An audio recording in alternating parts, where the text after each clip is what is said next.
The Four Beardsmen of the Bookpocalypse.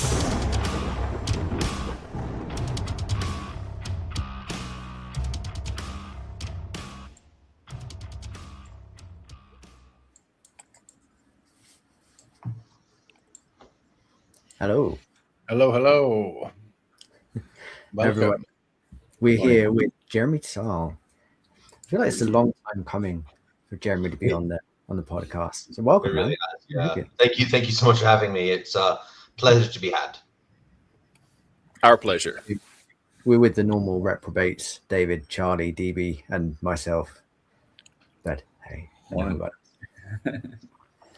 we did the classic, like we had a really interesting, really engaging conversation in the green room before we went live. Which probably would have been better on camera now that we think about it. Well, good thing about before we go live is that, you know, we can say things that might not need to go on any sort of permanent record. Yeah. Like that thing with the bodies, Tom and David? The body stuff, yeah.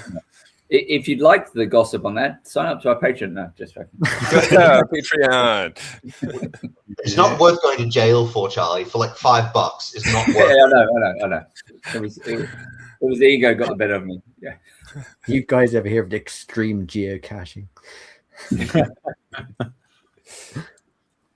But yeah, I suppose we should probably jump straight into your own writing, Jeremy, because you have just completed a trilogy, which I've actually read all of. Like I rarely finish or read trilogies, but this one I've read all of it. All of them anyway.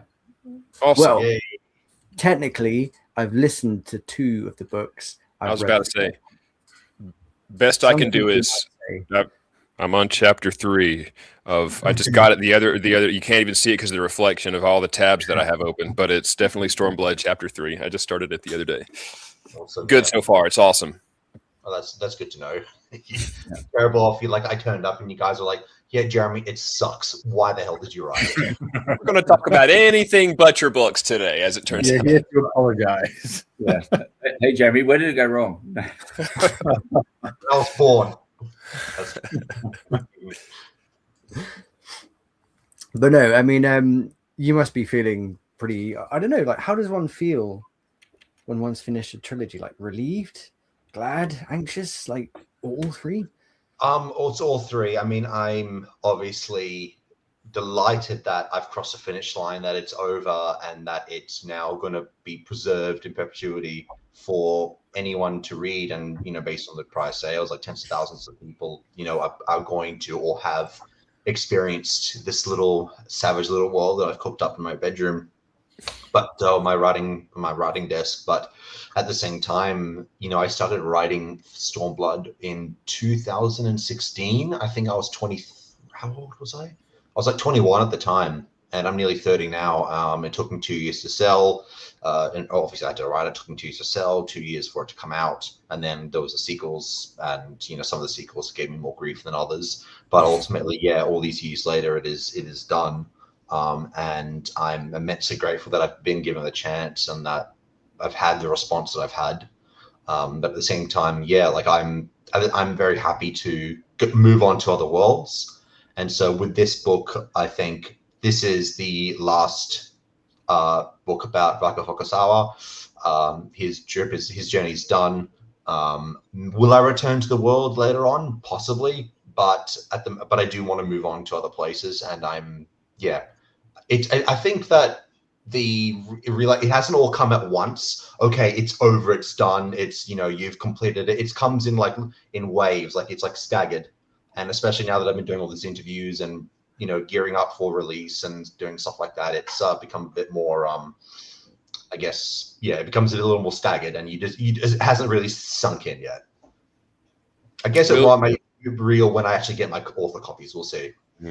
Will you miss the characters and world when you're done having to worry about what they're doing and all, and, you know, or maybe you've been out of edits for a long time for all I know. I'm assuming you probably have, but do you miss them then? Do you miss, you know, thinking from their points of view? Yeah, of course. I mean, like I've had a very specific way of thinking, in a very specific voice, very specific worries and things that he had to deal with. people that he had to deal with. And so, yeah, it's once you start getting into that cycle for a long time, it feels a little strange to actually sit at a blank page and be like, hey, this isn't now what I have to do. We'll have to think of something new. I think I delivered the book in Sapporo, actually, ironically, in September. I think, early September, like I had 1 or 2 edits I had to do there. And so, that was the last time I actually touched it before I got the proof version. It's been a while, and I think I delivered it in January 2025, the cut version. So it has been quite a while, but now I'm really looking forward to actually seeing it in print. I'm sure. I'm a subscriber to your newsletter, and I feel like the third book in particular for you was like the hardest one to do. Like it seemed like, I mean, we should probably say, like, before we actually go into this, like, for anyone who hasn't started the trilogy or they're midway through, like, how would you kind of sum up, like, what it's about, like Vakov's journey in those 3 books? I would say, you mean talking about it as giving the elevator pitch, or talking about the Fair enough. So basically, it's about the DNA of an extinct alien race that gets used as a drug that makes people get high on the violence and aggression. The main character, Vako Fukasawa, he goes to war fights this big, evil, Star Wars-esque empire that is threatening the way of life. Comes back from the war, traumatized, got this drug in him, and is angry at the people that injected him with this drug. Then he finds out that his squad mates are being murdered, and that his estranged younger brother is the prime suspect. And so it becomes a choice between dealing with the, doing right by the found family, the one that he forged in hell, the one that helped him to survive a war, and the one that is his actual flesh and blood. He has to balance those out, and one of those he will have to betray. And so, the more he investigates this problem, the more addicted to the drug he becomes. And so, it's not necessarily about who did it; it's about why did it happen. Is this person that I feel that I love more than anyone else in the world, is he guilty, and can I save him either from his own actions or himself? Like, what do I have to do? And things, spiral on from there, and it becomes in big intergalactic war by the end, when you find out who the bad guys are and what their agenda is. And so I would say it's basically Red Rising meets Mass Effect and Altered Carbon all mashed together. And so, that's essentially what it is. It's I think that, you go. Oh, I was just going to say, from what I've read, only 3 chapters, but I definitely am picking up on the sci-fi, obviously sci-fi, some cyberpunk, some noir, a little bit of like, because it may be the first person narrative, or just, kind of his jaded the way he is. Also, space opera, obviously, but that, that's just science fiction fantasy to me, is kind of space opera. But yeah, the noir, the I say cyberpunk in space, just because, I don't know, it has that grittiness. If I had to define a genre, I would call it space punk. Space punk is probably more accurate, for sure. Or gothic science fiction. Like, I think that, like, gothic space opera, because it gets more and more gothic-y and epic and widescreen as it goes on. You'll see on the cover of book 3, there's this massive, it's a cathedral spaceship, basically. And there's a reason for that. Tom will know what they're called and everything like that, and what their function is. But they're essentially, there's a lot of motifs and things like that. Like, I didn't just want to do as much as I love it, I didn't want to do a Star Wars-esque aesthetic where everything is, it's all, don't get me wrong, Star Wars is grimy and lived in and has cool things in it, but I wanted to go for a very specific feeling, and that I combined that with this cyberpunk grittiness and also this dark, weird, gothic-y feeling to it. Cool. And I think it worked well. Did you always feel it was going to go in that direction? Like, you said you started the first one when you were 21, or finished the first one when 21. Like, did you see it taking like all these various like gothic turns? Because it does get very, very dark, especially book 3. I'm not going to spoil, but fucking hell, man. No, I didn't. I didn't see it going those ways. I mean, I had an inkling of where it could go if it really took off, but I didn't foresee it. Like, the whole thing with the aliens, the Shinoi, and that sort of stuff. Like, even in book 1, I didn't even know that going in that would develop that way. I just decided, you know what, I'm going to introduce these other aliens who knew about the aliens that came from the Storm Tech, and things are going to develop from there. I didn't foresee it. I just started writing it, and things developed. When I got the book deal, obviously I had to, have some ideas and thoughts about where things would go. When you sell it to a publisher, they kind of want an outline and stuff. Although I did get an outline, I just did a word vomit of everything I could think of, sent it off, never looked at it again. And got the deal of it. And they said, yeah, we'll take this based on your outline. Never looked at the outline again though. But at the same time, yeah, I think I don't plan everything ahead, and I certainly don't do chapter by chapter everything ahead. I mean, there's some authors I'm sure who do, but I don't. I do the books.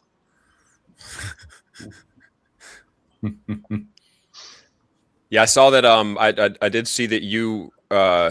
And by the way, if I bring up any subject, I will bring up subjects. I'm the professional researcher here. I only dig into subjects that I believe one of our guests has willingly posted online. But that said, if I get into a subject that you're like, I don't care to talk about that, you just say pass. We'll go somewhere else. But I saw that you had an offer for a 2-book deal, and you said, what about a 3-book deal? And they said, come up with an outline. And yeah, so pretty much. Yeah, we got, I think before the weekend happened, we got a question we got an offer for a 2-book deal, and I was like, yeah, I kind of saw it as 3, and my agent was like, okay, just get me an outline for it, whatever you can do. And so I just word one evening, just like almost like word vomit, just like put it all out there. And then I sent it off, and I'm like, I didn't know what to think. And then when on the Monday or the Tuesday or whatever, I got an email back, and they're like, okay, the amount of the offer is increased, and we're going to give you another book. So, and I was like, yeah, I will take that. Thank you very much. Yeah, you didn't want to go for 4. Did I say a trilogy? Yeah, no, I don't think I could have done another one, to be completely honest. I don't know if I had another one in me. Well, you've got a novella, right? Is that the same world? Yeah, it is, but a totally different class of characters. I gotcha. Okay. That's good to know. So yeah. So if you like the world, there's a bit more out there for you. Yeah. And like, I'm not saying it's not the last word on the comment either. Like, there will be probably other stories and other events that transpire, but I would say for Vakov and his central story, that's done. Gotcha. Yeah, I think the way you left it, things came to a natural close, and there's not really another Vakov story in there. Maybe. Yeah, I mean, I without spoiling anything, because I won't, I feel like the story ended the only way it could.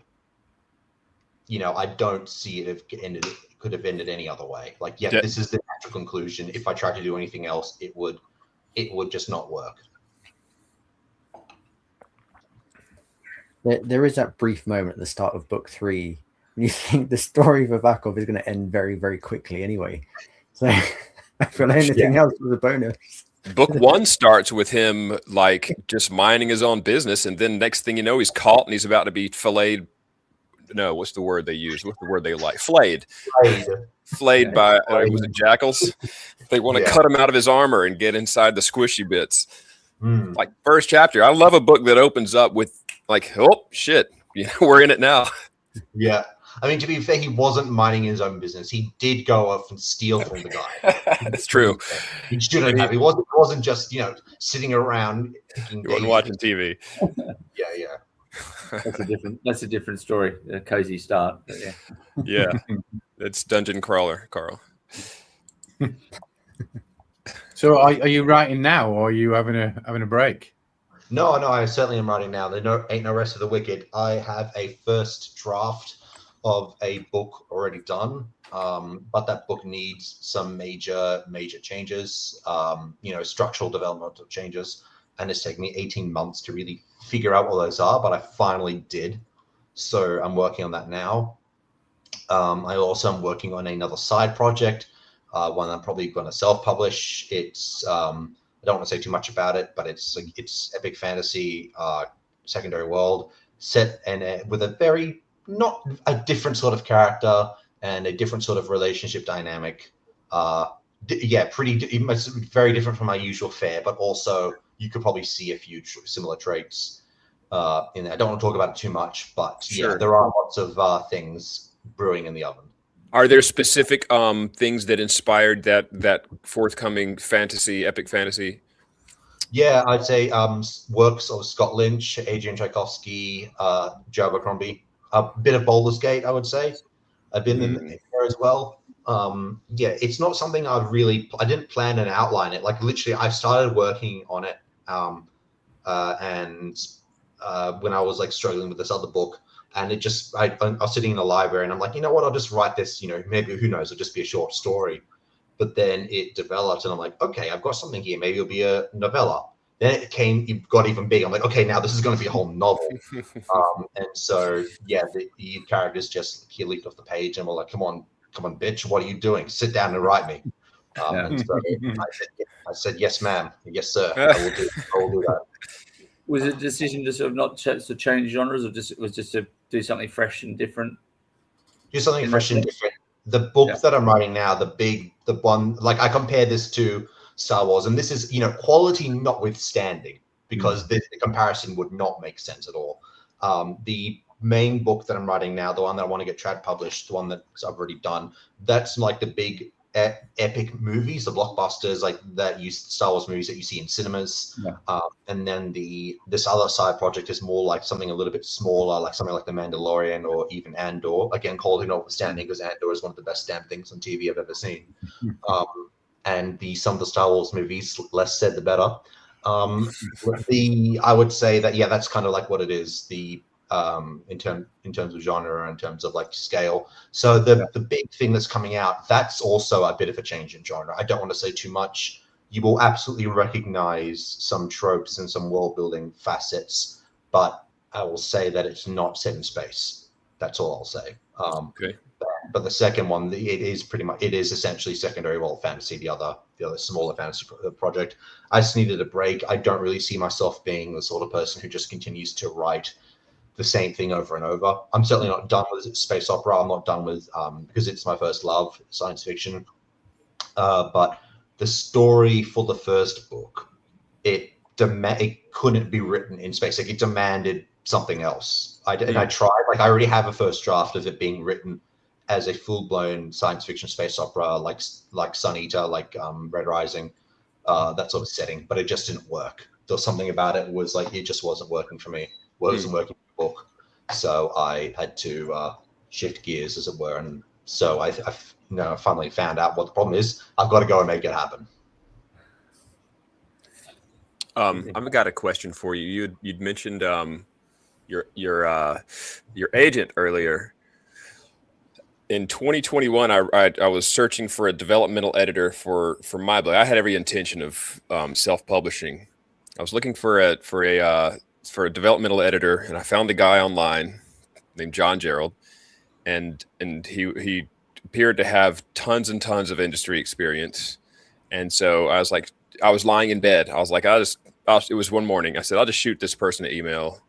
What's the harm? So I did, and he responded within the half hour, which blew my mind, because I know how slowly things can move, And he was like, sure, let's have a look. And I sent him my manuscript as it was, and he was very flattering. And the stuff that he told me, one of the characters, Kale, John hated him. And he did not waste a chance. In the comments that he would put in the Word document, he did not waste a chance to tell me how much of a tosser and a wanker and this and that, and just it's fun. Because he was wildly flattering. It's great, such a great book. Yeah, this character, fuck this guy. I hate this guy, pretty much, which very bittersweet, and it took me a year to rewrite the 40,000, where everything that Kale was involved with, I rewrote, and it appears for the better. I promise I have a point. But he was instrumental to the book being what it is, and he seems to have a crazy kind of hawk eye for I don't know, for quality, I guess. So if I had a question, if I had to boil that to a specific question, what's your experience with John, and do you work closely with him to this day? Do you bounce ideas off him? Do you bounce manuscripts off him? Yeah, I do work with him. He hasn't really edited my books since Stormblood because he viewed it as the editor's job, and and my editor Gillian Redfern, she's the editor. We know. Oh yeah, you know who she is. Yeah. Well, I know who she is. Yeah. She's. We'll talk about her next.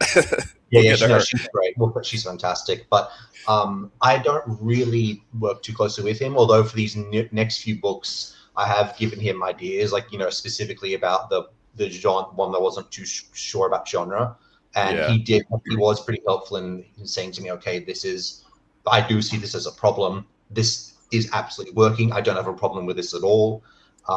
This would work. And so, yeah, we've bounced ideas off each other. I've bounced ideas off him, and I don't agree with all of them. And I certainly, his tone is sometimes, I would be lying if I said that it was, completely flawless. And I would be like, yeah, what are you trying to say here? But that might be just a cultural and generational thing. I may have experienced some of that too. Some of it was, I was like, what are you telling me? I think sometimes I would just yank a sentence. If I couldn't tell what he was saying and the sentence was not something I was in love with, I just yank it. Fuck it. I don't know. Yeah. But at the end of the day, I did find he was pretty helpful in that, and looking at a book that may not sell, and he's got no financial or monetary gain at the moment. Yeah. Just quite helpful in helping me weed out some of those problems. But yeah, no, he's definitely good, and he's definitely got the experience necessary as well. I was at an event in Ireland, Dublin Worldcon, and it was George R. R. Martin's editor was retiring, or his publisher was retiring, and he basically made this joke because apparently I found out at that party that John, when he worked for Random House, he was locked in a bidding war for Game of Thrones with the other guy who was retiring. The guy was called Malcolm Edwards. And so John made this joke. George made this joke that they were bidding, £10,000 more against each other because they were the last two. So, £400,000, £410,000. And they got to £450,000 for the first three books. And John said, okay, I think that's enough. I can't really go any higher. Malcolm bid 460,000, and he won it. And afterwards, George said that afterwards, John Gerald comes up to me and said, "I never really wanted the books. I was just doing this to screw with Malcolm." and John, getting name checked by George was huge fun. And then afterwards, George shuffles up towards him, and I heard him distinctly say, "It's not exactly true, but it makes for a damn good story." Jeez, he's been around a long time. I feel like didn't he discover Robert Jordan? I feel like he was Robert's agent too. Yeah, and not his agent, his editor. He discovered it at the time, and Needham Banks. Regarding Gillian Redfern, do you work closely with her? Oh, absolutely. That's insane. That's just knowing who she is. I mean, Joe Abercrombie. I don't remember. I didn't even write everybody's name. Just she's edited, obviously, some of our favorite books. Yeah, she's Sanderson, right? Yes, she's the UK editor for Sanderson, and I even spoke to Sanderson about that at Seattle Worldcon, because we were, I just had a good moment with him, and he's like, oh yeah, she's great. She does edits when she doesn't even need to. She really goes through my books line by line and gives some good suggestions. And because it's not necessarily her job to do that, but she just does it anyway. And so he's really appreciative of her. But yeah, she edits Sanderson, Abercrombie, Alistair Reynolds, Richard Morgan, Chris Wooding, a bunch of other people like that.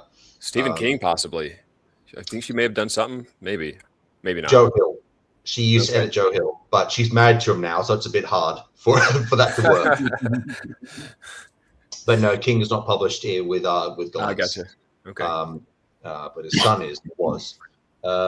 But she's fantastic to work with. I think that she is possibly, and Tom mentioned this earlier, that book 3 was one of the hardest books to write and gave me the most trouble. It certainly was. I think she's possibly the only reason why I was able to finish it, or why I wanted to continue in publishing, because I got some hard knocks, I can tell you now. I had some interesting experiences, let's just say, with certain people in the industry. No one at the publisher, and combined with a few other issues, like one of them was that thing that we all COVID, I think. Right. Yeah, I almost forgot about that. It was like years. Yeah, it was that thing. Yeah, it kind of hit me really hard. And one thing I know, that talking to a bunch of other authors about this, is that there is no single person who did not get hit by COVID, whether it's they wrote during COVID or it was after COVID. It affected everyone. And even authors that we know and respect, the books that came out sometimes, in some cases, are some of the worst books that they've ever published. And that's not even me saying it. That's like their editors and agents saying it. And I won't drop names because that would be extremely unfair. And it's just a matter of opinion as well. But it affected a lot of people, and I was no exception to that. And so I don't really remember much of 2022, but 2023 is when I spoke to my editor when she was back from maternity leave, and we had a discussion, and she just really, really put me on the right track mentally. And I was like, okay, I can feel like I can breathe now. And so, yeah, I went and fixed up. I went and just did a big word vomit on the book. And it ended up being 400,000 words long. Damn. Yeah, and it did have to get cut in half by the end of it. But she helped me to do that as well. But yeah, she is worth her weight in gold, and I love her very much. And I've said this to her before, and to all parties. I've said this publicly, that I really love her for tolerating me. But if she can tolerate Joe Abercrombie, I guess she can tolerate anyone. So. Regarding that timeline, I read a post of yours today. It was a very honest and very vulnerable post about the launch of Blindspace and how the launch that it got versus the one that you hoped for. And let's just say there was some disparity between the two. It was not everything you hoped for. Was there risk of the series getting stopped there?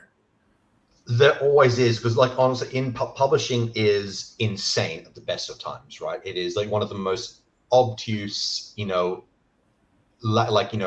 straight and hard industries, and also weirdly like esoteric industries that I've worked, that I know, and I know people who work for multi-billion-dollar corporations, and they still can't get heads or they work in publishing as well on the side, and they still can't make heads or tails of it. But there was a risk for sure, and I was afraid that this is going to get canned. And if I was working with an American publisher, it could have happened easily. It very easily could have happened, but it didn't. And I was very fortunate in that. I'm very grateful that Glance has allowed me to continue on. It's not that Blindspace has done badly or anything like that. It's that the Stormblood had a very good launch. Even in the height of COVID, it did very well. And even in Australia, I'll go to, so there are some bookstores that I've gone to, and they'll come to me and say, yeah, we've sold 100 copies, and most of them have been in trade paperback. And trade paperback is the one you want to be selling in, because that's the biggest, chunkiest version, and that's the one that, it's the most, it's limited edition, and you want to have as many of those out there as possible. It did so well that I think that even they did such a low printing for the paperback, the mass market paperback of Stormblood, because they're afraid that, okay, well, everyone's bought the big paperback, the trade paperback version, so we're not going to really sell as many there. But they continued to, so they realized, we've got to keep printing these. Awesome. But Blindspace, look, part of it was my fault. I did say to the publisher, I did say to the publisher, hey, I already want to get this out there in 2021. They suggested 2022, February 2022. I said, no, could we make it happen in 2021? And I think that, it did suffer partially for that reason. But yeah, at the same time, I was it's really interesting. I think, I guess what it kind of taught me is that, and this is a general statement, not about specific to my experience, that you can't really rely on anyone else, especially you can't rely on your publisher to do the work there for you and get your name out there, promote you, market you in the way that you want to be done. You've got to go out there and do it yourself. Yeah. And I kind of forgot that. And I didn't, I was expecting, I don't know what I was expecting, but I was expecting the book to do a little bit better at the time. And as well, we just had a new lockdown in Australia, so I couldn't go out and do events. And then we found out that Australia, they don't really push the mass market paperback because the trade paperback is so strong. And so, yeah, that was an interesting experience for sure. But yeah, it was incredibly disappointing, but that's why I've been pulling out all the big guns for Wolfskin, because I know, okay, this is my last big chance to really promote it and to get the word out there again. And I'm extremely grateful to the kind of authors and people that I've spoken to that have allowed me to do that. Like, for example, Christopher Crucio, I'm doing a live stream with him at the end of this month. I 4-hour talk with Scott Lynch in Glasgow. I talked to him in Glasgow as well, but Seattle, because without going into too many details, Scott Lynch has publicly said that he suffers from anxiety, extreme anxiety. I don't in that degree, but I do have experiences with it and have had similar reactions, and it's partially why the book has been delayed, why Wolfskin hasn't come out yet. And so we had a 4-hour discussion about the various facets of that and the way that it affects the mind and what it does to your creativity and how to recover from that and everything like that. And I'm immensely grateful to him for it. Discussion on the record, like streamed or a podcast, or just the two of you? No. It was off air. It was off air. It was in a bar. There are things there that should not be, that will not and cannot. Yeah, that's the best kind. Yeah. But yeah, he's also promised to help out with the release at some point. Talk about in his blog or something like that. And I know that everyone who's helped, it all chips in and works and helps, and I'm immensely grateful for it. I mean, even Adrian Tchaikovsky, he put his name, allowed his name to be, he read not only Stormblood but Wolfskin and Blindspace as well, and gave a blurb for the whole series, and it's because of that his name is on the cover of Wolfskin. And I'm just immensely grateful to everyone that's helped. And it taught me that the only thing in publishing that is ironclad is your reputation and the way the way your relationship with your peers, right? Your publisher could implode and not even tweet about your book. They could send it to New Zealand the day after Christmas and sell it to sheep only, right? I'm exaggerating, but honestly, publishing is being what it is. I wouldn't be surprised. But tough market, the sheep. But yeah, can rely on is your relationship with people and what they're willing to do for you. And any one of those people that have helped me out, like if they come to me and they say, Jeremy, hey, I'm just in a rough situation. Could you help me out here? I will drop everything and I will be there for them, because I know that I owe them that much. So yeah, and you're so open in the newsletter, like you have been ever since I started reading your books. Like you really lay it all out there. Like you've had your health problems going on, it's affected your writing, COVID, nail gun wound. We were going to get to that, not to interrupt you, Tom. Go ahead, please. Yeah, go ahead. Yeah, I mean, I suppose we can go around the panel for this, because I'm interested to know how DB and David were also like. We all have those moments where the last thing we want to do is write. Like, how do you guys as authors get through those dark days where the last thing you want to do is work on the manuscript? Go first, DB. Well, I at the minute, in the last 2 weeks, I've been more productive than I have for months. So I'm at that end of the spectrum at the minute. But I don't know. I think a lot of it is, for me, is what's next in the actual manuscript. What section are you on? And sometimes I'm so hungry to tear through that, nothing can stop me. And sometimes I need to percolate for months on end before I can even put a word down. And then that in turn then exacerbates the whole issue that you're not being productive. So you start plummeting. I think that's basically where I am. If I'm struggling to move forward, I just keep compounding that until I really can't move forward. Mm-hmm. But right now, I'm all over it. So I'm happy. This reminds me of a talk, DB, that you and I had not long ago that you hosted about the myth of the writer's block. You know, yeah. I'm with you sort of right now. There's been people that are positively reviewing book 1. Yeah. And that is some of the best motivation for me to push forward with book 2. Now, if it were dead in a ditch and nobody were saying anything, I'd probably still push forward because I did that for 10 years writing this one without a peep from anybody. But now, who knows? Like you said, though, the compounded, I've been in a position before where I hadn't written for a couple days, and the prospect of getting back to a scene, whatever the content or a chapter or the book at all, was so intimidating that it pushed me away. And the longer I waited, the worse it got. Luckily, I'm in a place right now where I can write pretty much every weekday. I have some time that every day I can write. And so it's a matter of, I don't know there's a phrase about ass on the chair, hands on the keyboard. I don't remember. It's maybe a habit, isn't it? If you do something often enough, then it becomes once it's a habit. I would imagine. Yeah, it's just part of the day. Like Joe Abercrombie says, take the art out of it, take the mysticism out of it, and it's just work. Just push buttons that are in front of you. There's a lot of buttons. Just push them. And then he didn't say that, but did he say anything about which order to press them in? He didn't say that either, bastard. Yeah, I have, as I said, I've been in that situation. I think that my fear came from not with the manuscript itself, but what other people would think, what they would say, if this would be right, and because I would comb, and I realize now how absolutely stupid this was and how awful it was for me.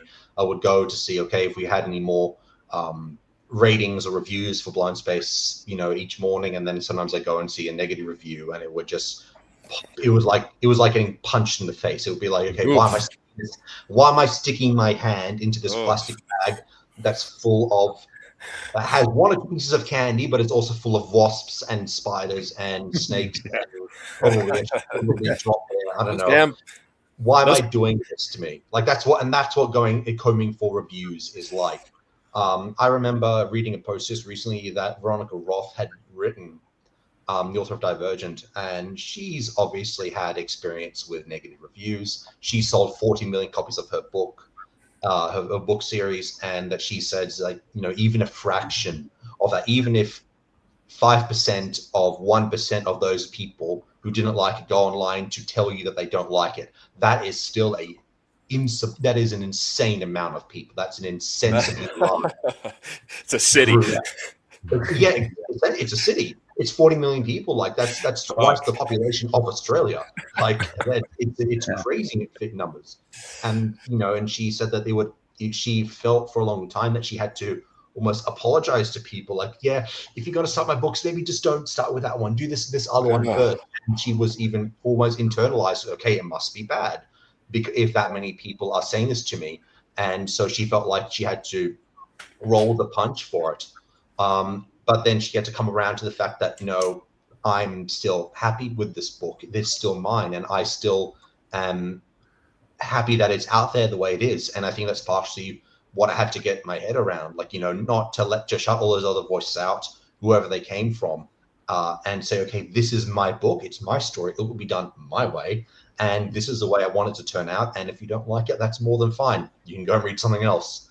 And so I'm not trying to say that in a sassy, way, like go screw yourself, whatever. I don't care what you think, because I do care about what people think. But at the end of the day, it is still my book and it's my vision, and I have to do right by that. And I think that pretending otherwise would be foolish, because it's my name on the cover.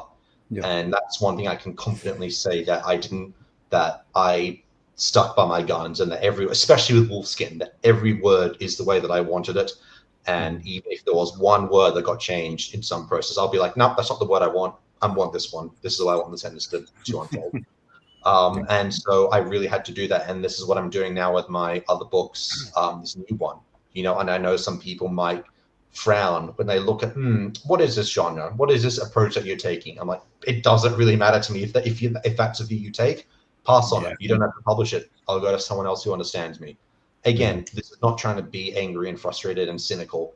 This is just me trying to internalize the motivation to continue working in my own way, because any other path lies in madness, because you're trying to please a faceless, numberless amount of people on the internet, or people that don't even exist. And there are days where I sometimes get frustrated by that. I'm like, I'm sure that publisher's going to love this. They're going to have an aneurysm when I do something that isn't clearly one genre or the other, and I'm like, you know what? It doesn't really matter.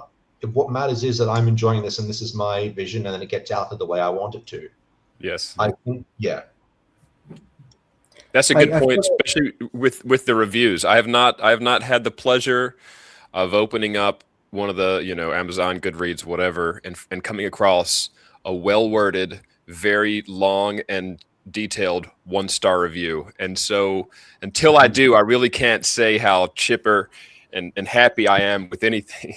Maybe the day will never come, but that's only if I don't.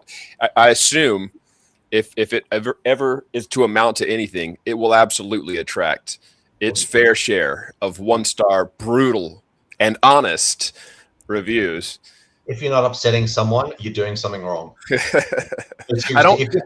If your book doesn't have negative reviews, it hasn't reached enough people. That's how I haven't made it yet by any stretch. But what I do refuse to look at is sales. Folks will ask me, how are sales going? I didn't write this with anticipation of stopping. I'd love to be able to stop working for this fantasy, massive R-rated, gritty fantasy novel that I wrote, but that's not the earth we live on. So because it's not going to allow me to stop my job, will it allow me to pay for the editor for book 2? I'm not there yet, so it doesn't matter. So if it's making any sales at all, I'm happy. And every time I see one of these posts on Twitter where folks are like, transparency post, look at this, 1 million pages read, 500 copies sold, slow month, but I'm like, I'm happy for you. And also, fuck you. Maybe I'll be tempted. Maybe I'm tempted sometimes to open up my little dashboard and see what the sales are looking like. But every time it's like you said, it's sticking my hand into an Australian bag of candy where you can pull out, for every one piece of sweets, there's 4 venomous objects in there to bite my hand. Yeah. I would like to make a little bit more sense of that, because I think that people aren't always being transparent when they do those transparency posts, because they can show copies sold. How many of those do they give away for free?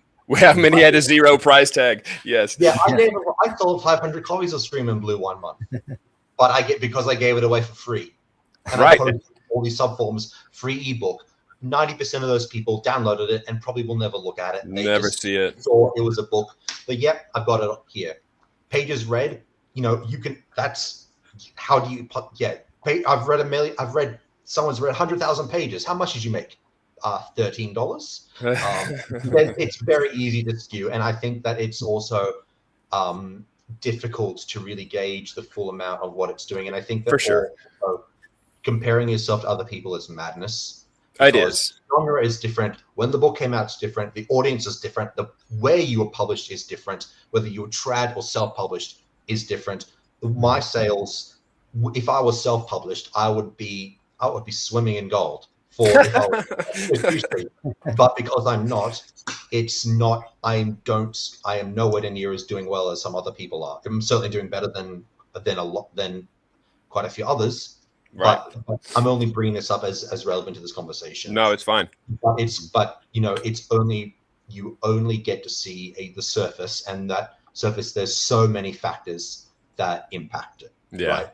And you can, for example, I sent a short story off to a magazine in Finland to be one of my short stories, and they accepted it, and they're translating it now, and they're doing it, and they've already now announced in the book club, hey, because we got this author in, we're going to short stories in, let's all read his novels. And so they bought a bunch of Finnish people decided to buy my novels, right? And so I've made like 10, 20 sales based on that. But that is pure chance. Okay, it just happened that I sent a short story out like a year or two ago, and they finally got around to reading it and saying, yeah, we'll take it and we'll check out his novels as well. And so, you know, no one knows about that, but it just happened that way, and you can't really control that. So there's so many factors that come into play that I think it's difficult to really do. I mean, believe me, I have to remind myself of this just as much as the next person. I sometimes think that, you know, oh my God, like, you know, this, I go and I see these other books that are selling that says, if you like Stormblood, check out these books. And I see the ratings and it's like tens of thousands of Amazon reviews, and mine sometimes like, you know, are not only about 250. And I'm like, oh man, but that's unfortunately the world we live in, is that you always, and so it's so hard but necessary to lock all that away and just work on the thing, because you don't know what people can't. I mean, as I said, more so for you because you're as a traditionally published, you have ears all over the place. You know actual, you know, big authors from all over. You're in the industry, so to speak. Do you feel pressure outside of yourself, like and not just fans, but like the publishers that you publish through? Do you feel pressure to perform well for them type stuff? I mean, I've never, obviously, they've never come out and said it. And my editor is actually, sometimes I feel like she doesn't put enough. She's like, oh, you know, just when you write the book, your job's done. And I'm like, no, sorry, I don't think that works that way. But I think she's just trying to do right by me because she knows the way my mind works. She sounds awesome. But yeah, she is. But I would say that not directly, but indirectly, because you all know that if this book doesn't do well, you won't get a sequel, or you won't get another series, or you could get dropped. And there are tons and tons of authors who do. Like, there are authors who I know who sold out for their first book and yet and they wouldn't publish the sequels because they didn't make it, which is insane to me, which is absolutely awful. And so they've said, I'm never writing a series again, because everyone is like, well, I'm only going to read this book, but I'm not going to read this book because the series isn't finished yet, because someone else didn't finish his series. So therefore, I'm not trusting. I'm going to punish every single other author after ever. And it's insane. It's monumental how many authors get affected by that, and how many sales get hamstrung by that. This let me actually dive off from what you're saying, Dave. One of the questions I was thinking about is that work that you know, obviously, we've got 3 indie authors here working very hard to sell their books and push those. But what do you think there's what's the word I'm looking for? A sort of misnomer that Tradwell, as you said, you just mentioned there, Jeremy. Oh, I've written the book, the work's done. Do you think it's underestimated how much work a trad author has to do?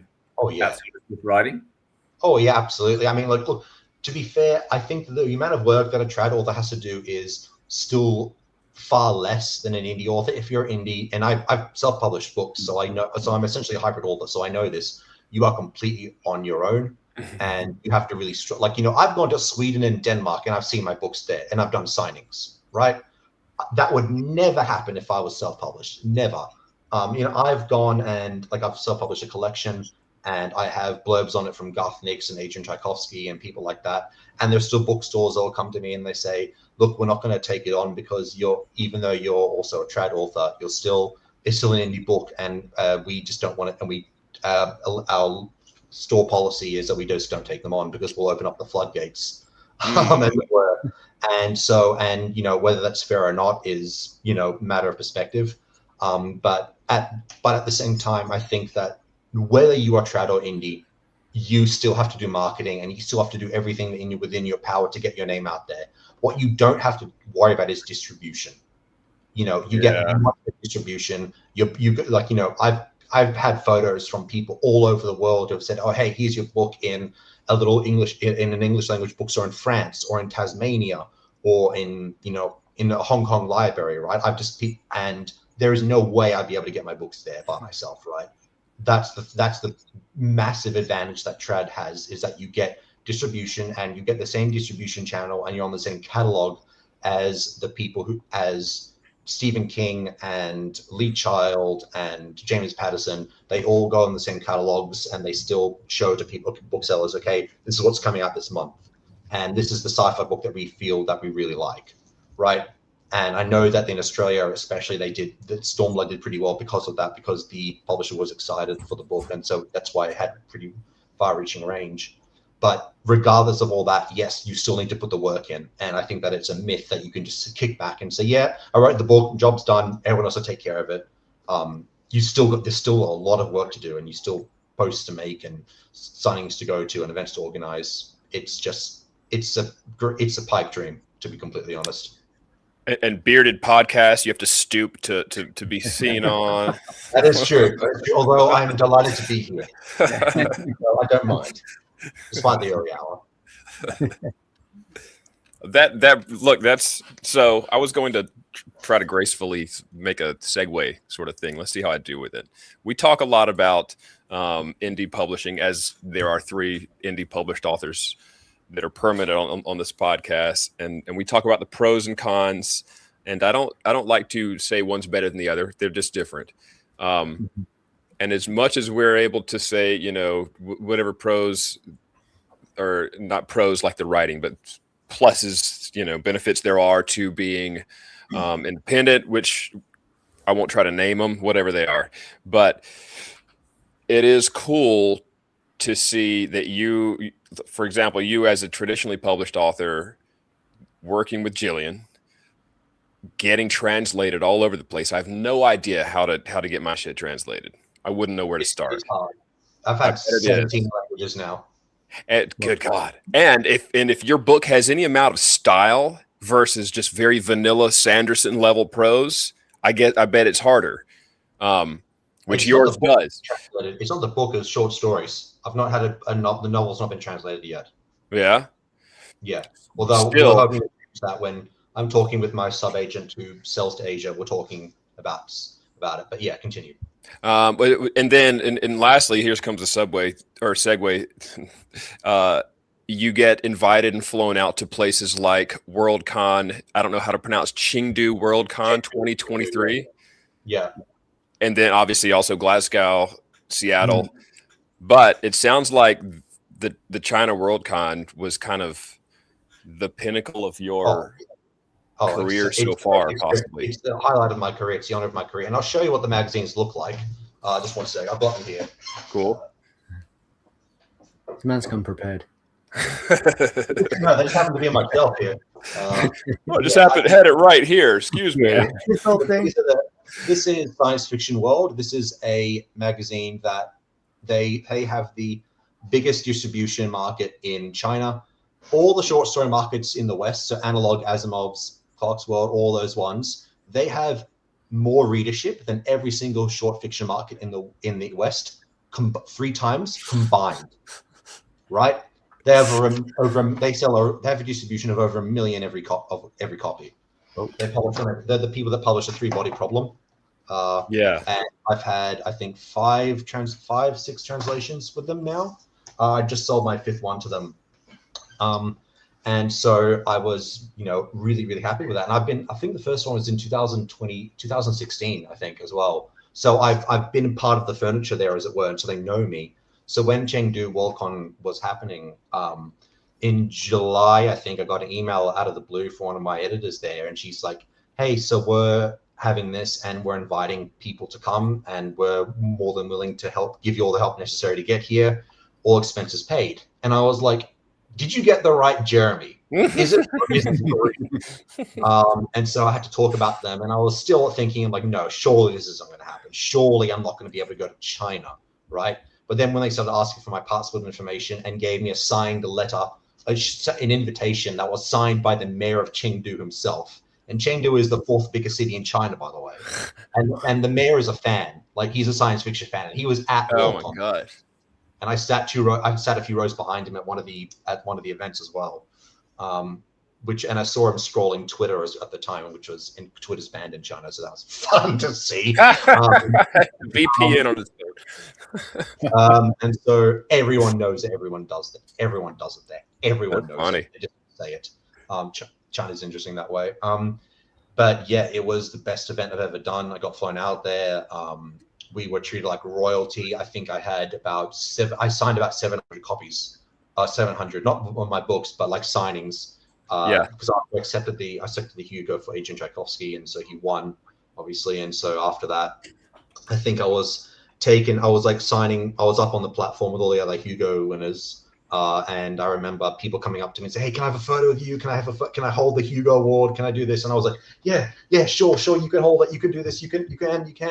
And then one of my handlers says to one of the other handlers, "Get him to the Hugo after party." And so she's like, "Okay, everyone, make room." So I'm being taken through the event tunnel, and right now I'm like, I'm on a high. I'm like, okay, what's happening? And I get stopped by these people in the main auditorium who got into the Hugo, who got a ticket, and they're like trying to get photos. This one mother just pushed her baby, her like 4-year-old kid, towards me. He knocked his head on my knee, and he's like, "Oh, can I have a photo?" And so I kneeled down, got a photo with him, signed some stuff, and the handler's like, no, come on, we've got to go. I was like getting the rock star treatment here. Yeah, I saw that your handler was pushing people out the way. He's got to be here. Seriously. And there was a line of all these fans that couldn't get into the Hugo auditorium because they gave out tickets, and there were individual seats there, and there were probably I don't know how many hundreds of Chinese fans that were standing behind this line, and this line was hemmed in by these Chinese police officers, not security officers, in black riot gear almost. So I was standing there just like this, standing there blockading them in. And so they see me coming, they part and go back to the red sea, and I walk through. And so then all these fans are like putting the hand out over the barricade, trying to see, because I couldn't resist the pen I was signing with. I threw it like a drummer to the crowd, and I watched them surge to grab it. When I told Adrian, he could not stop laughing. There was one guy came up to me with a issue of Locust magazine with Adrian's face in it and asked me to sign it. I would still like to think to this. I know this isn't true because I've talked to him since, but at the time I was liking to think, okay, it was all you Westerners look the same. You may as well just sign it. At what point did you start signing Adrian? Sorry? Yeah. At what point I should have. I signed it with me.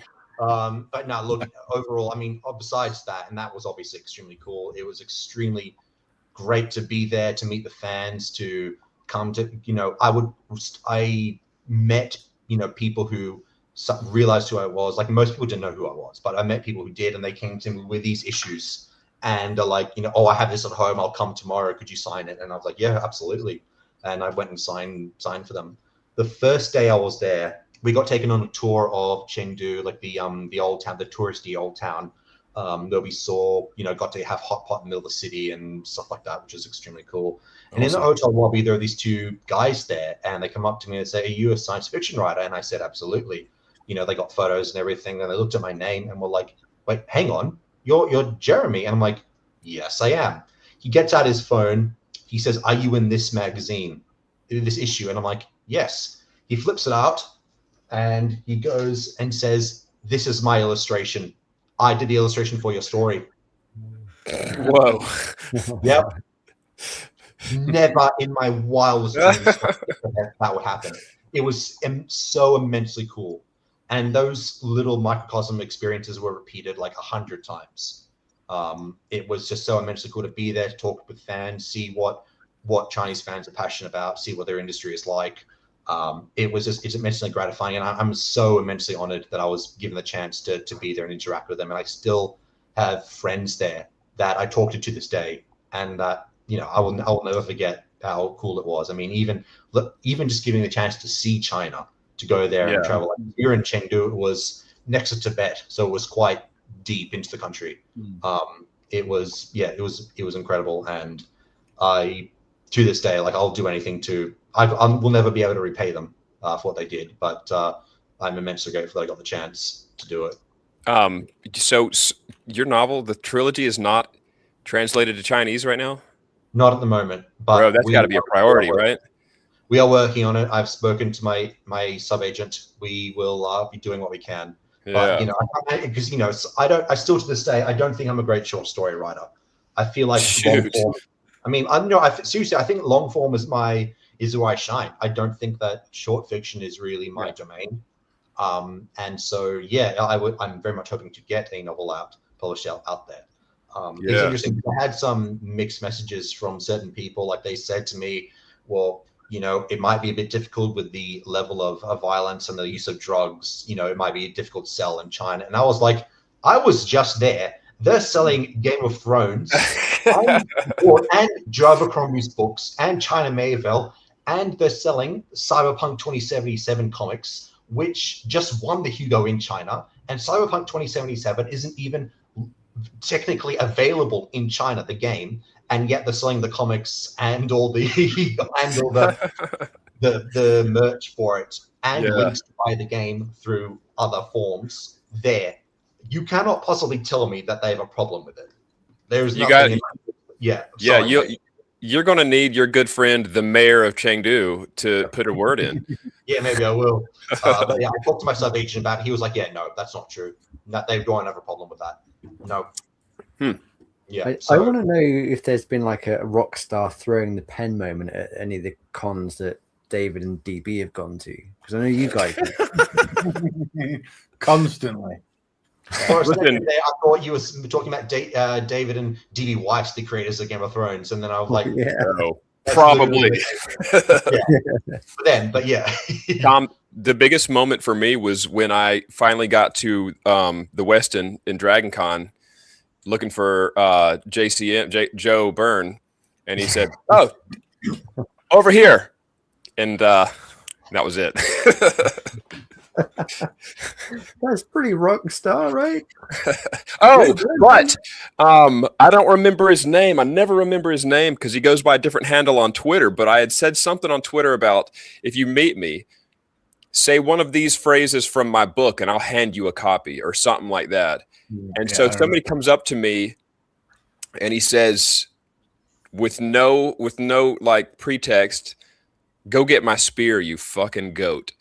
And I was like, it wasn't "It's yours. You win." It wasn't Pippin from Fanfiadic, was it? Did you meet who? Pippin? Yes, it was. That sounds like Pippin. He's great. He's a great guy. He's hilarious. Yeah, I met him in Seattle. It's not as exotic as Chengdu, but my first like author appearance at a convention is in Shrewsbury later this year. I'm fucking pumped. I can't wait. God, it looks so cool. Yeah, man. Look, you got to start somewhere, mate. Like all of us did. Like my first event that I did for Stormblood's launch, it was basically not only was it in the middle of the pandemic, it was when there was a anti-mask protest happening outside near the bookstore. And so there were like 4 people there, and it was bucketing down, so like 4 people there.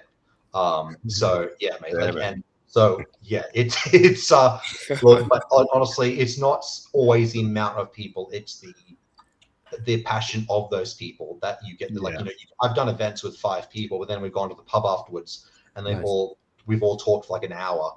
Cool. So that's the experience. Those are the experiences that can be more worthwhile. I mean, not to say that Chengdu wasn't incredible in its scope, because it was. But it was almost sometimes sitting down and chatting with certain people that I like, the thing with the magazine issue, meeting those guys in the lobby, like that was one of the highlights for sure. Mm-hmm. Yeah. I always feel jealous of these cons because obviously, as to Jerry, you've been lucky enough to go to these OCs on. We don't have that same big cons here. I've been to a couple of other cons, which are not book specific, but I got to chat to Tim Napper a couple of times, a few other guys like that, which was great. But I have massive FOMO whenever these cons come up. I was like, oh, so pretty far away from the rest of the world. So yeah. I mean, look, I was thinking about doing LA this year, WorldCon, but then I saw the whole thing about submitting your social media information when you're coming in, and I was like, yeah, no, I don't think so. Even going to Seattle, I was really hesitant. I needed to go to that part there anyway.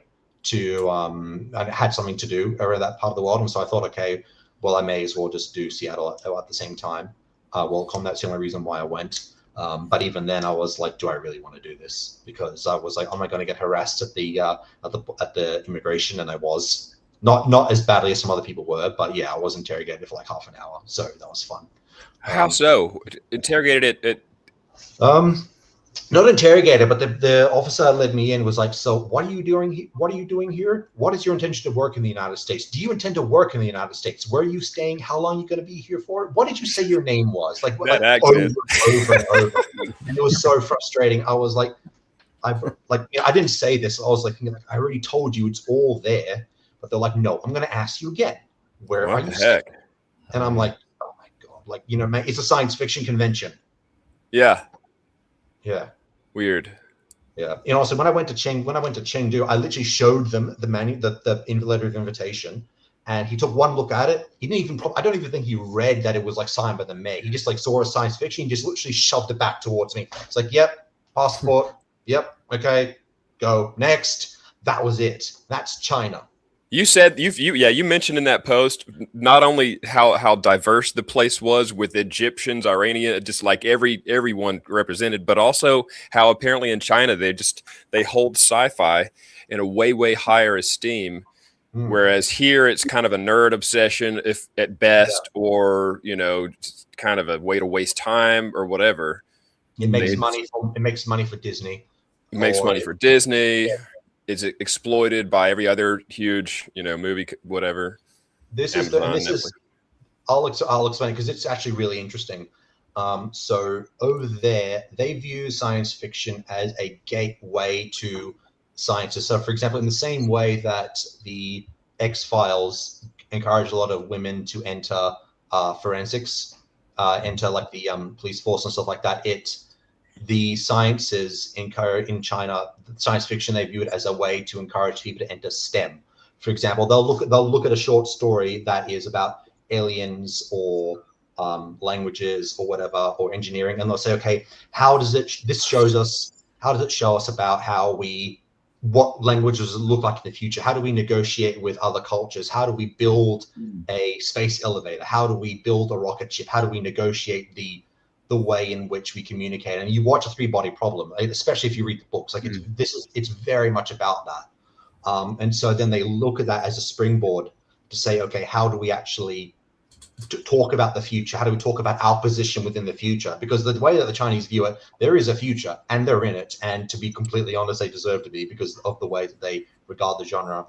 And they're like, okay, this is how we do this. This is how we get to the future. This is how we explore these things and these topics. And they use that as an encouragement to get people into engineering and medicine and science, and all these different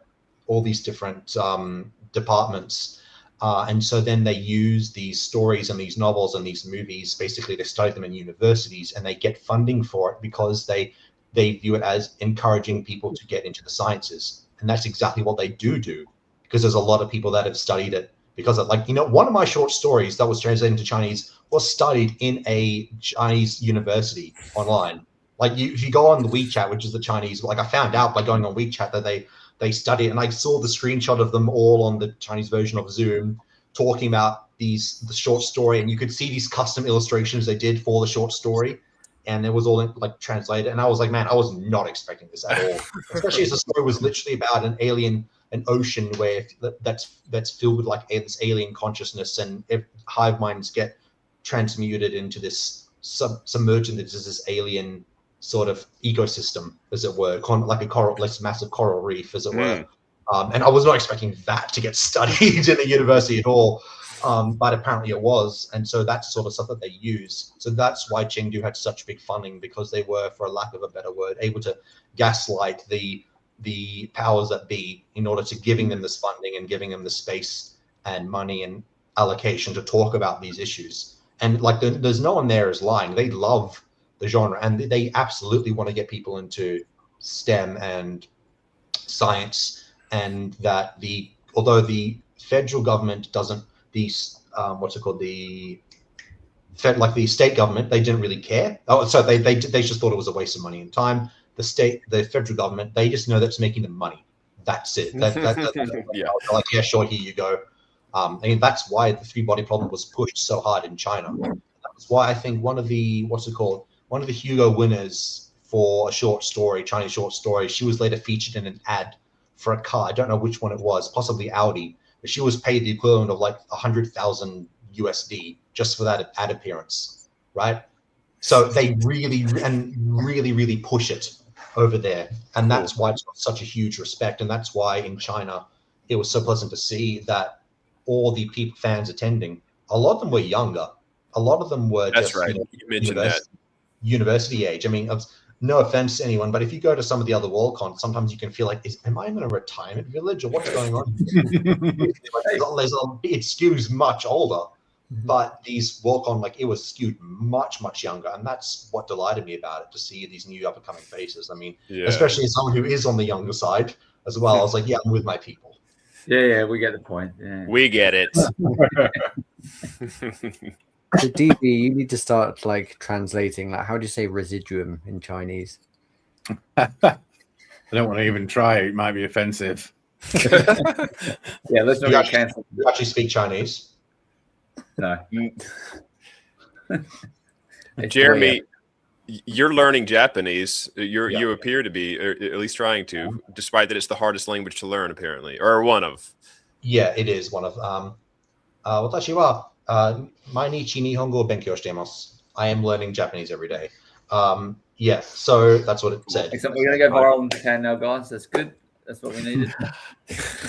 Yeah, no, it is extremely hard because they have 3 alphabets, one of which is Chinese. So even if you speak Chinese, you can read what they say, but you can't actually pronounce it. So, and the pronunciations can be completely different depending on context and depending if there's another symbol next to it. So good luck. And they also use all 3 of those alphabets sometimes in the same word or even the same sentence. So they'll be like, I can read the first 2, but I struggle with the third. So it'll be like reading a sentence and like every 5th or 6th or 7th word is blurred out. So that's fun. So, and also because the grammar is completely back to front from English. So there was a word online, I think there was a graph. Someone said something like, I went to the book, I wanted to try a suit on that I saw that was across the street from the hotel. Every single word in that sentence was reversed from the way that we would say it. The word like what I wanted to was right at the end, right? And like it was a complete polar opposite. The only exception was the word I, but good luck, because in Japanese they often omit the first person pronoun. So even if you were saying you wouldn't say I went to school, you would just say school went.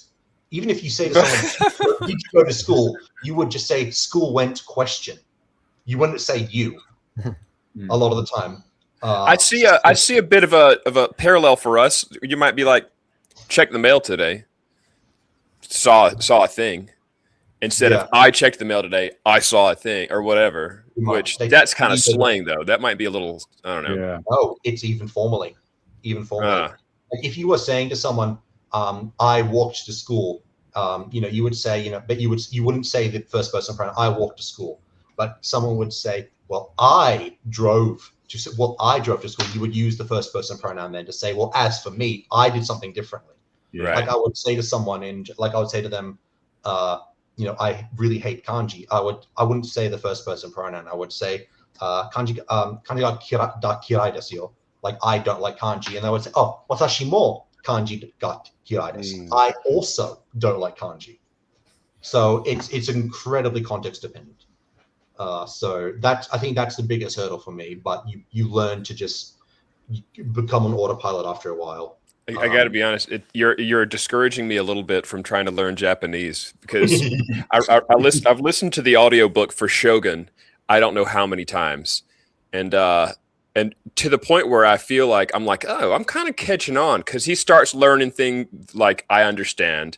He starts learning different things, and I kind of pick up on them because he repeats them. Engine-san, that is, and I'm like, I could do this. How hard could it really be? And now I'm talking to you, and you're like, it's not so easy. We just watch something like Battle Royale and turn off the subtitles. Don't be a coward.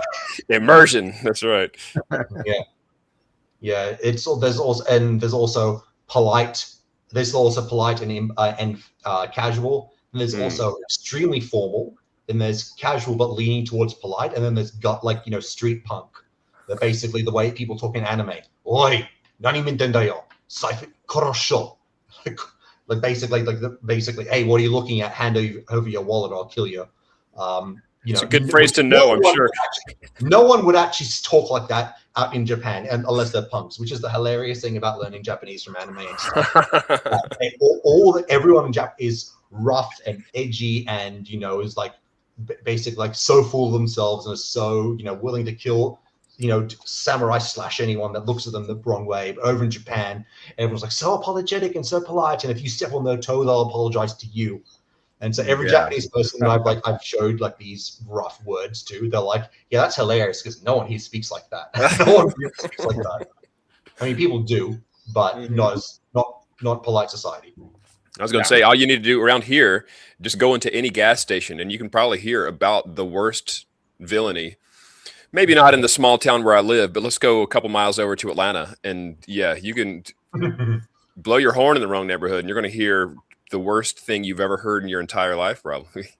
I don't think, not in Japanese, I don't think. Not in Japan. No. Yeah. No, not in Japanese. I don't think the people in Atlanta will be talking Japanese. Okay, fair. That's fair.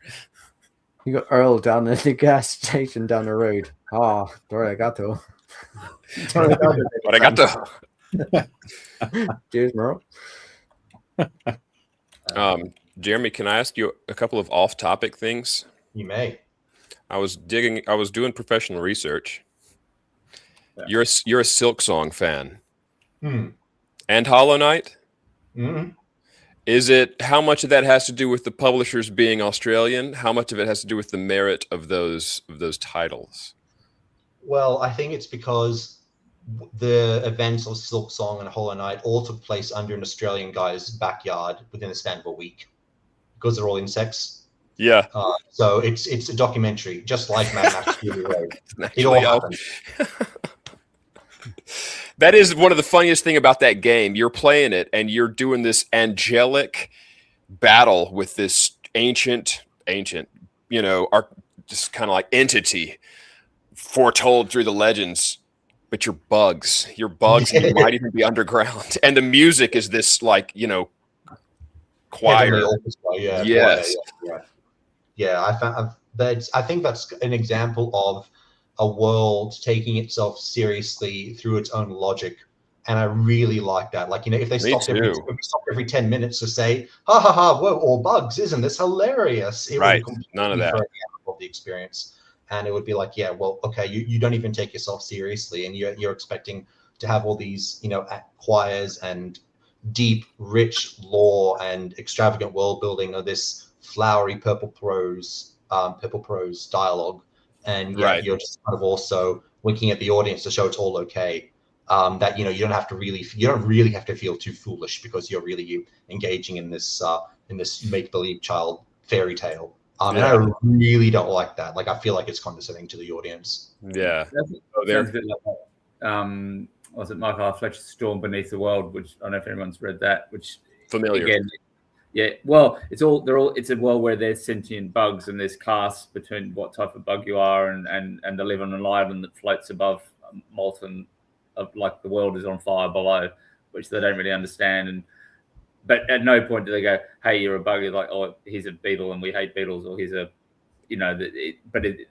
it's just there's no people in it whatsoever. So not like it's a sort of it's its own world and it's their world and they're doing what they're doing and sounds like similar, enjoyed for the same reasons. Possibly so. It's the animation's all hand drawn. It's kind of, I don't want to say cutesy, but it's not the most complex illustrations. It's hand drawn, but the music is so fucking immersive. The background, all the backgrounds of these games are immersive, and somehow it's epic in scale despite being underground actual bugs. With your weapon is a nail. You're like. Well, at least in Hollow Knight, it's a nail. I guess it's a pin in Silk Song.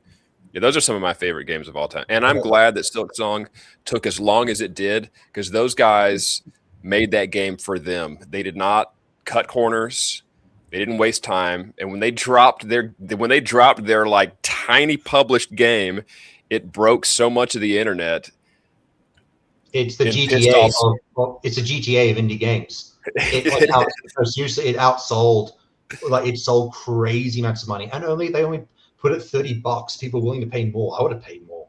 Yeah. Like, I would have paid. But the thing is, because it was here, it's 20. I got it for the PlayStation 5. I bought it for Steam, and I probably am going to buy it for the Switch. And that's the advantage of it being $20 instead of 60 or 70. If it was 60 or 70, I'd be teetering on the edge of calling my buddy who spends some time on the seas. I'm kidding. Strike that from the record. But That's for the green room, man. that's green room talk. $20. I will absolutely. Like I said, I bought a couple times.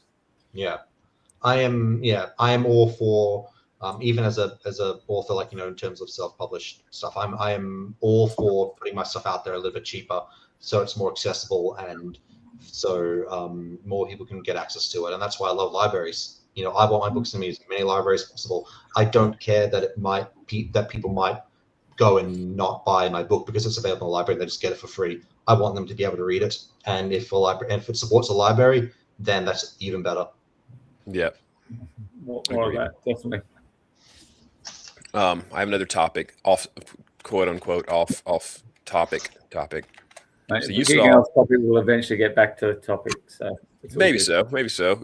Last year you saw some concert. Okay, let me try to tie two of these together. Two of my points. You saw some shows. You saw some shows last year, including Metallica and Oasis. Yep. That must be kind of like the planets aligning for Rock bands, yeah. And it was within a week of each other as well, at the same venue. That's right. Yes, they were, weren't they? Yeah, my wife went Yeah. to the Oasis. I didn't get to go, unfortunately. I mean, you're too Yeah. young for Oasis. What are you going to that for? Because I like Liam Gallagher, mate. It was incredible. It was incredible. I mean, like, the irony is that there were a lot more English people at Oasis, obviously. Like, some people, Brits flew out because they're going to get a ticket in the UK, so they flew out to Australia to come. And so the crowd was way more wild and feral than Metallica was. Metallica, everyone was like trying to rock out, like, oh, my back, oh, my knee. yes. Yeah. That's my So kind like, of show. people weren't wild enough at Metallica. I was in the mosh for Metallica. I wanted people to be more feral there, if anything else. But Oasis, people were really, like, you could see from because I wasn't even in the mosh pit. I was just sitting there, and I could see people like hurling their beers around and stuff like that. That's crazy. It was feral, but it was in a good way. They were inspired by the animosity between the two brothers. Maybe they were they were kind of channeling it. Yeah. You also saw. I don't know how to pronounce the name of this Sigur Rós. band. Yes. Sigur Rós, yeah, Icelandic band, yeah. Oh, no way. No. Sweet. I need Yeah, to look they're into great. them. I need to see what They're they're about. fantastic. There's a spaceship in Wolfskin that is named after one of their songs. Awesome. That's good Easter egg. Yeah, they're great. They're really good. Like, they're instrumental Icelandic band, but the music's been in like tons of movies and stuff. So they were in Game of Thrones. I think the people that Joffrey throws his wine at or whatever at his wedding, the purple wedding, the people playing this music, like this sad music for the Reigns of Castamere, that's Sigur Rós. Whoa. I saw it now crossing over another blog post where you mentioned them as some of your music that you listen to while writing. Yeah, that's where I realized I need to check them out. And Explosions in the Sky. Yeah. You guys know about them too? I'm the only person. Yeah, Explosion in the Sigur Sky. Rós Yeah. and Serene to write the Common trilogy too. I've got to say.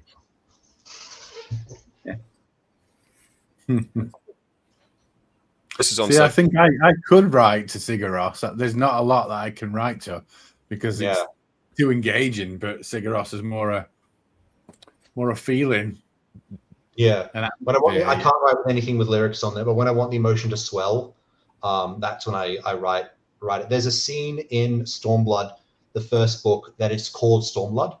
It's the final. Tom will know this. It's the final flashback chapter in Stormblood. And no, it's no spoilers. And I listened to one of the Halo soundtracks. Never Forget. Yeah. That song brings tears. I hear the first note of that and I get emotional. And that was on that blog post. I saw it and I was like, my question is, how'd you know that was going to make me tear up? And did you do it because I was doing professional research on you? Yeah, that's right. I hacked it to your brain, mate. What a good song. That makes me terrified of that chapter, whatever that chapter is. Oh, you should be. There's one main scene, and I won't plot spoil, that got me in Wolfskin. and I'd be interested to know the soundtrack you listen to. But what chapter is it? Tell me, and I'll give you the answer. What chapter is it? It takes place in a cave during the Reaper War. Oh yeah, yeah. He knows. Yeah. What was I listening to? I think it was the song Vaka by Sigur Rós, the first one, because I was seeing them in concert later that day that I wrote that scene for the first time, and so I was gearing up for their music. But that's what I listened to. That and readers crying, probably. Their tears are delicious. I think that's one of my favorite things about the whole series. Is it? You're like going back to our early conversation. You wanted to write the book that you wanted to write, and I wouldn't describe your trilogy as a story that holds your hand at any point. No, I think that's very deliberate on your part. Yeah. When I write, I think that although I'm telling the story that I want to tell, I'm also trying to. There are parts that I absolutely am trying to think of the audience's reaction to it. I don't think I could completely write in isolation. Okay, I'm just going to write whatever I want to write, and whatever may be will be, and I don't really care what the people think about it. I do think deliberately about, okay, if I do this, how will I have the biggest impact? If I tell this, make the story unfold in this way, how will it really punch readers in the gut? Like that scene that you're talking about, Tom, I could have put it in a one-sentence flashback, and at some point I thought I would have to because I was cutting it back. But I ended up not doing it because I thought, okay, well, no, I really want it needs to be on screen and needs to really hook the reader and then punch them in the gut, in the heart. And so that's what I did deliberately. And so I do deliberately orchestrate things so they have an impact, and that turns into, things that I don't deliberately do not tell the reader, things that I reveal. And there's a scene towards the end of Wolfskin as well where I deliberately don't tell the reader certain things that are going on. Because I know what their reaction may or may not be, and so I really try to work towards that. When you say don't tell what's going on, you mean actions or things that have taken place that they have to extrapolate? They got to figure out that it happened. It's extremely hard to tell without spoiling. Right. What is actually happening? Who's fooling who? What is actually going on in someone's head? Yeah. What is actually the plan? And I got a bit of pushback from that from my editor. She was like, no, you got to really explain what's going on here. You want the reader to, allow the reader to be settled. I'm like, no, actually that's deliberate. I want them to not see this coming. I want them to be like, could it be happening? Could it? Oh, it is happening. Because I know that moment that I'm looking for, that I want the light to, like the realization to dawn. And it's quite deliberate. I believe I know what you're talking about, and yeah, my impression was like, surely not. Nah, he wouldn't. No way. Doesn't make sense. What? Oh my god. Yeah. It was successful. I'm glad you kept it that way, because I definitely see what you're going for, and it did work. Yeah. But DB does something very similar in Callous and Crow. I'm not going to pot spoil. But I want to know what soundtrack you were listening to, DB, when you wrote that scene. Yes. See, I don't have a lot of. I have a lot of music in my kind of musings, but I never listen when I write. So I dare say there's a lot of music that goes into the sort of fabric of my stories, but I've still not found anything that I can listen to while I write that doesn't distract. Yeah. I listen to instrumentals as well. DB, I knew you don't listen. You've mentioned before in some podcast or at some point, sometimes you write in silence, but sometimes I guess you'll have a very simple kind of, ambient sort of thing. I have been inspired by a song. A matter of fact, a song has inspired a whole race. The goat people were inspired by, or at least their actions. The goat people's introduction, chapter 2 of this one here, was inspired by a song by Apocalyptica called Cortege. This very chill at the beginning and just completely tragic. and then it's very wild for like a minute or two and just wide ass open, and then it's very tragic again at the end, and it kind of perfectly encapsulates these guys are prisoners and they're forced to fight, and they come into the arena. You think they're all just going to let it happen, they're going to die. No, they they kill everybody, and then they're completely back to just extremely sad, and then they put back in their cages or whatever. So it's like a Metallica song. Like Metallica does that really well, that they start off really soft, then they go like about half from the halfway point, and then they sometimes like go down towards the end of it, like they coast. Full circle, Apocalyptica has covered with 4 cellos, distorted cellos, a lot of Metallica songs. Yeah. Nothing Else Matters. The cello of Nothing Else Matters is I've listened to that many a time. Yeah. Yes. That was my introduction to those guys, and then I started collecting albums. Looked up. So I think we're amazingly approaching the end of our episode. Listen, I've covered almost everything out of my research. Almost everything. The thing is, I could happily chat about Wolfskin at length, but it's at the stage where we can't plot spoil. Right. Yeah.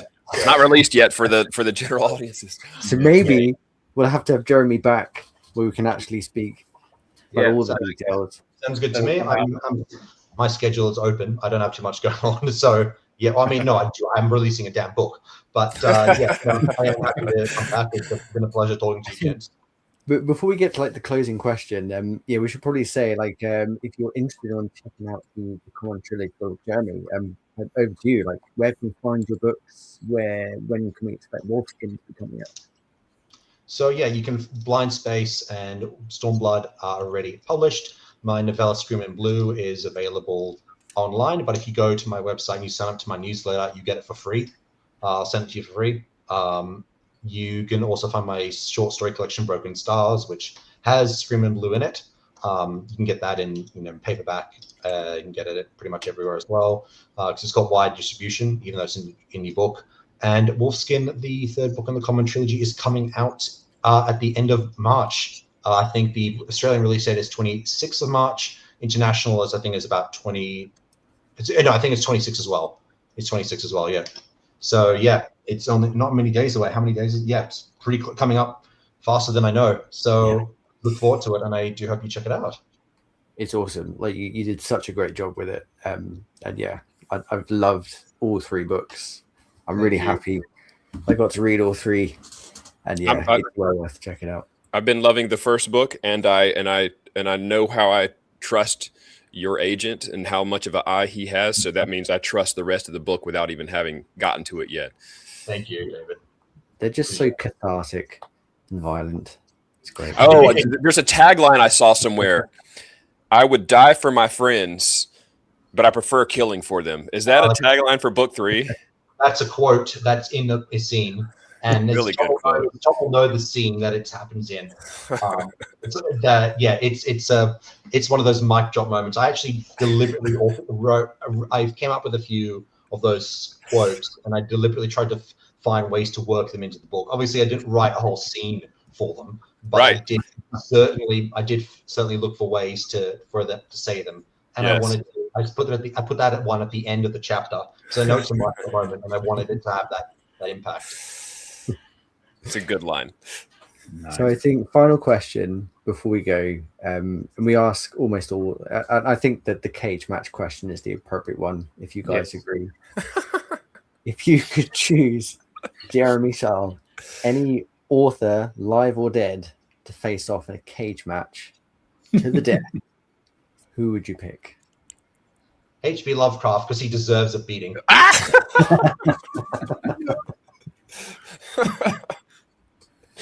Racist scumbag. I think everyone would love that. I'd have to with everyone. I think he'd go down pretty quick as well. I think he would too. As a skinny fucker. Yeah. It's like one-eyed stare. Yeah. He would go down hard. I love there was just no hesitation as well. Damn, it wasn't. He's researched us too. Yeah. I don't think it would be too appropriate to name an author that's living. That's true, isn't it? Well, so DB and I went the other direction. I named Empire of the Vampire. Jay Kristoff. Because he's huge and he'd kill me and it would be entertaining. Yeah, he would. He is tall. His the irony is, he is also a giant teddy bear. Lovely guy, because I've met up with drinks with him a few times. He's the sweetest, lovely guy. Even the way he talks is so soft and chill. Well, he seems intimidating. And his books are completely the opposite. Yeah, I've gathered that. Yeah. On that basis, you must be a great guy, Jeremy. So Yeah, I hope so. Awesome. Well, look, gents, and everyone watching, it's been a pleasure. Jeremy, it's gone too quick. I've enjoyed our conversation. Thanks for joining us. And all the best with Wolfskin. Thank you. For sure. Yeah. And I think having the trilogy completed, like you said, that's going to pull in that whole pile of folks that will not start a series. They won't start it till it's finished. I hope that works. That it goes that direction. Yeah, so do I. Like every time you release a book, you get a sales boost. And so I'm very much hoping to get that happen with Wolfskin. Yeah. We'll do what we can to help. Yeah. Appreciate it a lot. Thank you. Go to the books, guys. Yeah. And if you enjoy our podcast, like, subscribe. We're back on the 21st with Ben Galley. Yeah. Oh, nice. And that's going to be on the Spotlight Indie channel, isn't it? Yeah. So one of our crossovers. So, Yeah. Crossover. We're moving up in the world. But yeah. Reading our mayhem. Have a great night and a great weekend. We'll Thank see you. soon. No worries. Thank you, mate. Cheers. See you guys. Okay.